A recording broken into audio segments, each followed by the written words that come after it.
आम्ही निघालोय बागणीला. आजचा व्हिडिओ जरा खास आहे. बाळून सांगितल्याप्रमाणे आम्ही निघालोय बागणीला. गावातनं जरा पुढे बोरगावात गेलो तोवर येऊ जोडीदार दिसला. जोडीदार पहिल्यांदा मला बघून लाजला. जोडीदाराला टाटा करून वाळव्यातनं पुढे गेलो आणि एका चहाच्या टपरीवर थांबलो. मी चहा पित नाही बरं का, पण गोड असला तरच पितो. कसं सरके पिऊ. बाळू काय चहा पित नाही, त्यामुळे त्यानं घेतलं उपवासाचं आणि निम्म टाकलं कुत्र्याला. पुढे भाऊची गेल्यावर अंकुशने घेतली केळ. बाळू केळ साली सकट खातोय. अंकुशच्या बिन पैशाचाच केळा आणाय गेलता. बाबा म्हटला कुठं आलंयस, जा पहिला पैसे घेऊन ये जा. केळ खात खात गाडी पुचली रानात. बाळूचे काय नवच. बाळू हातेरच नाचवायला लागला. कसं तर काम केलं चालू.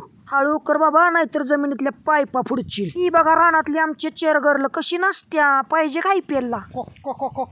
गुल्लूच्या चका कॉक करते. लय काम करून पालतच पडली बघा. स्ट्रिंग म्हणतोय एवढा एवढा नारळ फोडलाय. दड पाणी बी नाही खोबरं बी नाही. ही काय खोबरं दिलं नाही म्हणून नारळाचं केसार खातोय काय. कसं तर काम संपवलं. ज्या मातीत पिकलेलं अन्न आपण खातोय त्या मातीच्या पाया पडलंच पाहिजे. भाऊनी शेतीला नमस्कार केला आणि येऊ लागलाय तंबाखू मळायला. निघाला बाबानं घरला. भाऊ जरा गाडी फास्ट चालवा की म्हशीच धार काढायची. सकाळचा कार्यकर्ता बाळूला बघून पळतच आला. बाळून त्याला अजून एकदा खायला दिलं. मुख्या प्राण्यांची सेवा करत जाऊ. महाराज जाऊ नका हो बिचाऱ्यासनी. त्यांनासनी काय बोला येतंय का, शेवटी तो पण जीवच आहे की. सगळ्यांनी चहा पाव खाल्ला आणि गाडीत बसून निघालो घरला. बरं का बाबांनो, आजचा व्हिडिओ तुम्हाला कसा वाटला कमेंट करून सांगा आणि आपल्या युट्यूबच्या चॅनलला सबस्क्राईब करा. ध्यानानं करा बाबांनो तेवढं काम. जातो आता, म्हशीची धार काढायची आहे.